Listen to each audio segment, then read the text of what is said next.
Hi, I'm Alexa. It is Wednesday. I missed the last two videos in a row, but for very good reason. I was out of the country.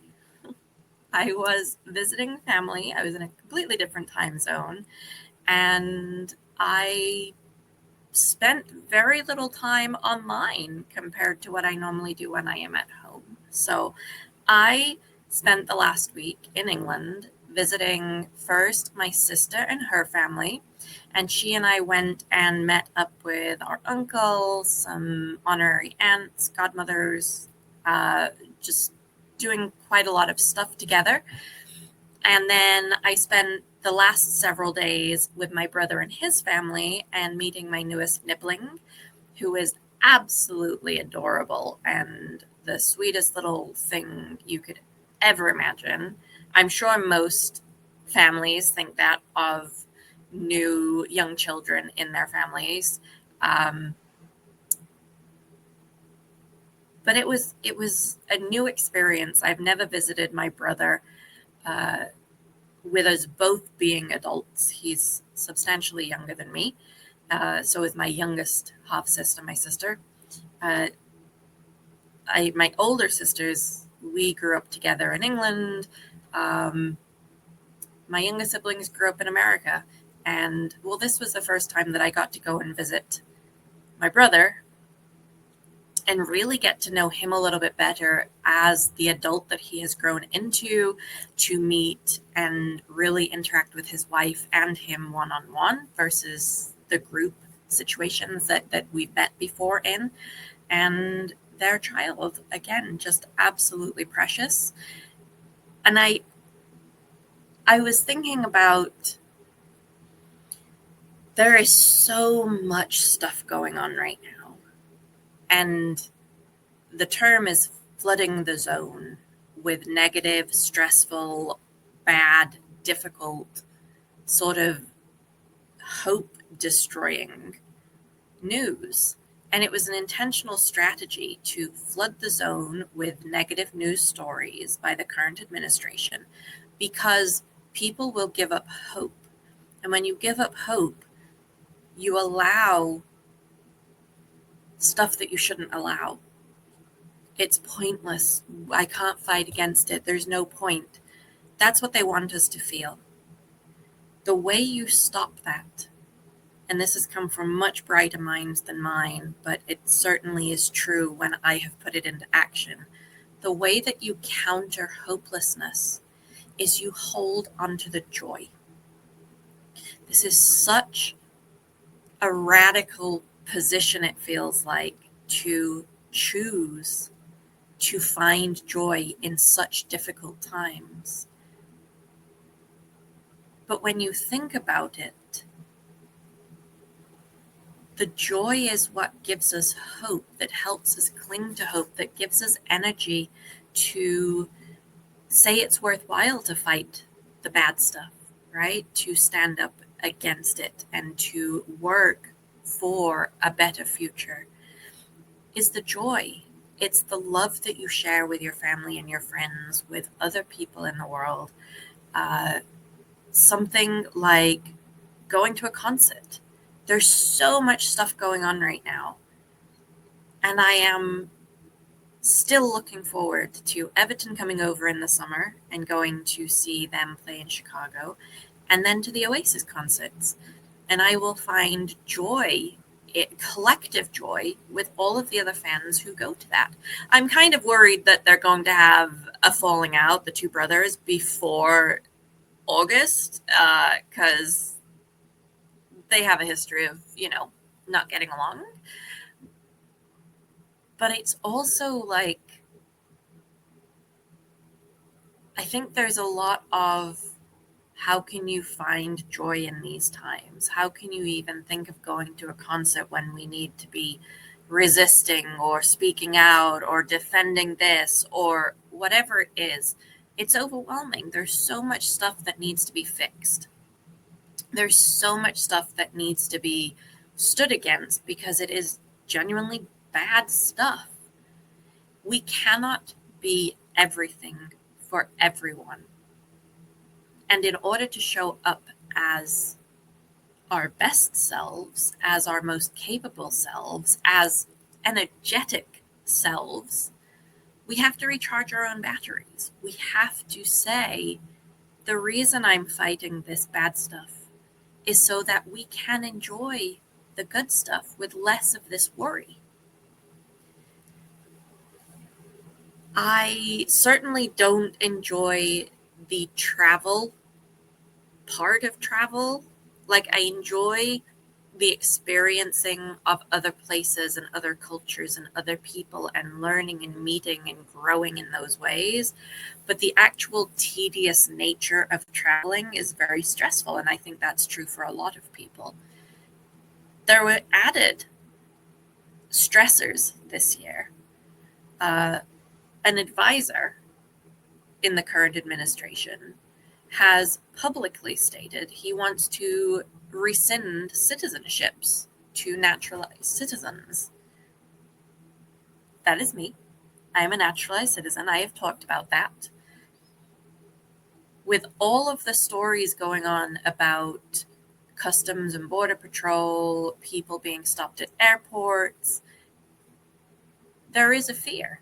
And that fear is intentional on their part, because people who are afraid tend not to do the things that will prevent them from implementing their policies.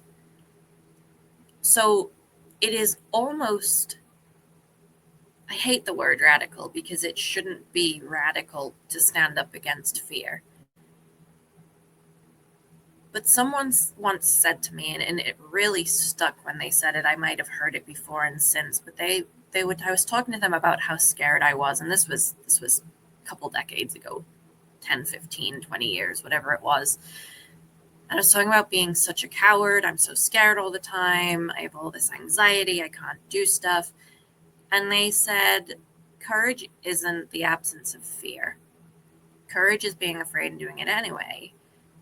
If you're a firefighter and you are not scared of fire, there is zero courage running into a fire. You cannot be courageous without being fearful. Most firefighters have a very healthy respect, maybe almost all of them, right? They know how dangerous fire is. And despite that, they still run towards it. And you could make that same argument with any of the first responders that we have. This was what was told to me, and it really clicked. I was like, it's true. Courage is standing up and doing something even when you're afraid. So if you're not afraid, you genuinely cannot be courageous, because there's no fear to stand up and get over. So despite all of the worries I had, leaving my cats, leaving my garden, a lot of stuff going on at work right now, feeling like, oh, if I leave, I will miss something, I won't get something done, worrying that I wouldn't get videos put up here, worrying that I would do something and upset my siblings. Like, I genuinely worry about this stuff. I did it anyway. I did a lot of stuff anyway, despite the fear. And I consciously chose to do it because I refused to be cowed into a smaller, self-inflicted box because other people are out there making noise, trying to make us fearful. When you realize that they don't have the power to force you to be fearful, to force you to stop doing the things that bring joy to your life, that refill your soul, when you realize that they don't have that power to force all of us to do it. And if we all refuse to give up the joy of life, to give up hope of a better future for all of us, of a happier, healthier, more equitable future for all of us, if we all refuse to give up that hope, their power is gone. Sure, they have little bits of power here and there, but they don't have control over all of us. Spending time with my family is a double-edged sword in that it is so wonderful to be around the people that I love. It's also incredibly difficult to leave them, to come home. But I come home to my cats and my life and my things that I have chosen and love. Definitely love. There isn't one place I could move to be near all of my family. They're all spread out. So finding this time and finding the way to go and be with them and to try new things and to experience new things and to learn more about them and to develop our relationships as family members more. It's worth it. It's worth it to then come home and be a little bit verklempt and a little teary-eyed. And it reminds me why I do what I do. And it reminds me that there is a lot of joy in this world. And it reminds me that we are able to choose the joy in our lives. And we can refuse to be broken by the onslaught, excuse Mr. Kane, the onslaught of negative news and negative emotions that they are trying to subdue us with. I don't really have too much of a point tonight. I just wanted to come on and talk a little bit about why I was away, why I missed videos, why I thought it was important to still go even when there is so much going on that could force us to, well, it's not forces, there's so much more risk or perceived risk associated with things like going out of the country and coming back as a naturalized citizen. As a green card holder, there's people who are not leaving the country now because they're worried about being stopped at Border Patrol. That is giving up our power. And I recognize my privilege of being a naturalized citizen already, that I have more solid ground than I might have had as a green card holder and not a citizen yet, right? I recognize that I have a privilege and a more solid foundation. And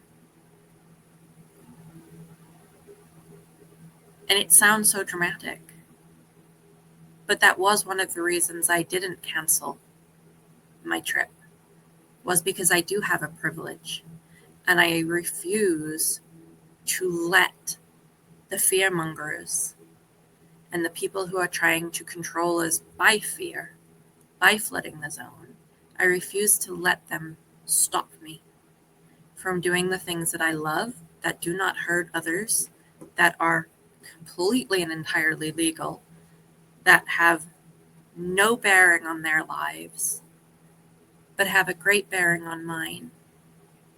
And hopefully, in some small way, help to show others that it is okay to still do certain things, to stand up and to find joy in dark times. There's a quote, whether you love her or hate her, J.K. Rowling and Harry Potter was a phenomenon. And there was a quote that she wrote that was attributed to the character Dumbledore. And it was talking about, even in the darkest of times, hope is there if one only remembers to turn on the light.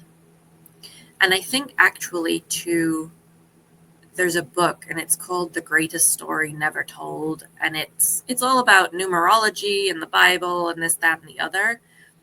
But it talks about how a candle is most powerful in the dark. If you light a little birthday candle in a bright room, most people aren't going to notice it. But if you're in a pitch black room and you light a single little birthday candle, you can suddenly see the entire room. And it was talking about how hope is as bright in dark times as that candle. And that concept that J.K. Rowling quote she attributed to Dumbledore, obviously, that same concept is you don't need much, but it's very, very bright in dark times. And so the impact, obviously, is greater.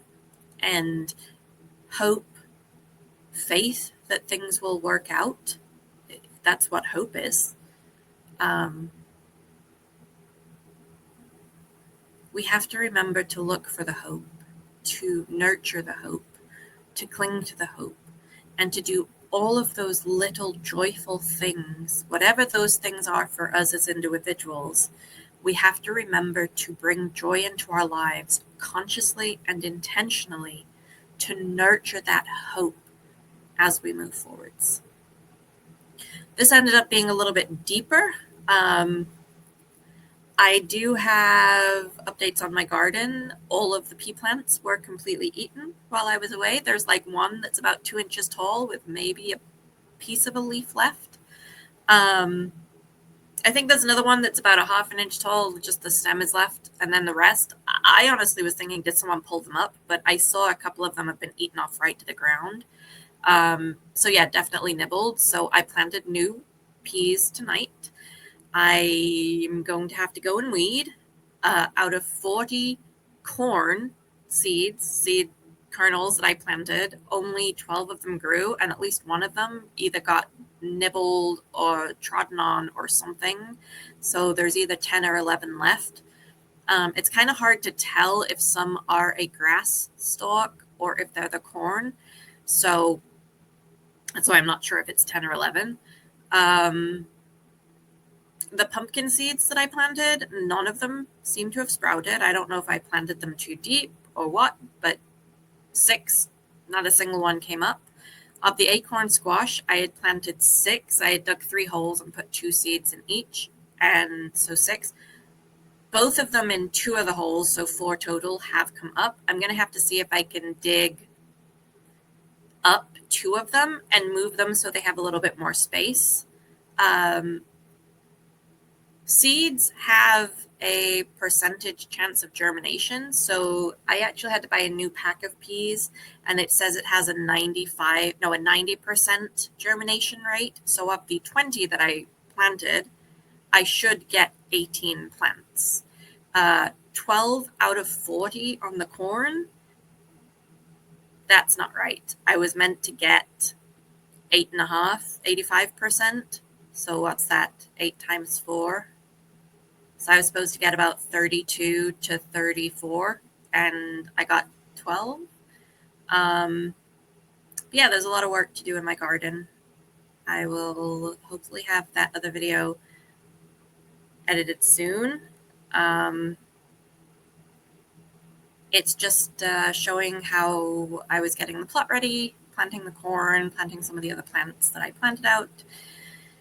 I'll do a voiceover of it and really just practice my editing skills with that. But lots to come, lots of work to do. It seems to have rained enough that the weeds are taking off. So I went and visited the plot yesterday. I got home Monday, so I had yesterday off and I went out. It's a little overwhelming to see how many weeds have grown. To see all of my pea plants were eaten, to see the pumpkin didn't grow, like corn. It's a little depressing, but at the same time, I do have stuff that is growing, so that is exciting. And most of my seedlings I have here, the broccoli, broccolini, the peppers, onions, and kohlrabi, most of those survived my being away, so I obviously have to get the land right and ready for those to be planted out. Feels like a lot of work. Feels like a lot of work that I have to do. And honestly, I could have taken this whole week off just to recover from traveling. So we'll see. We'll see how I do. We'll see how much I get done. This stuff doesn't need to be planted outside until the ground is ready, right? I don't need to do it right away. So yeah, lots of stuff to do. This was quite winding. Hopefully, if you made it this far, there was something that spoke to you. Let me know.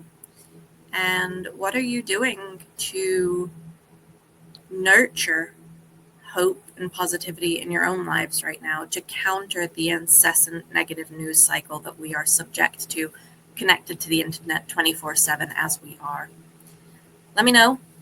I'm interested to hear your strategies, and I will see you on the next way. I will see you on the next one.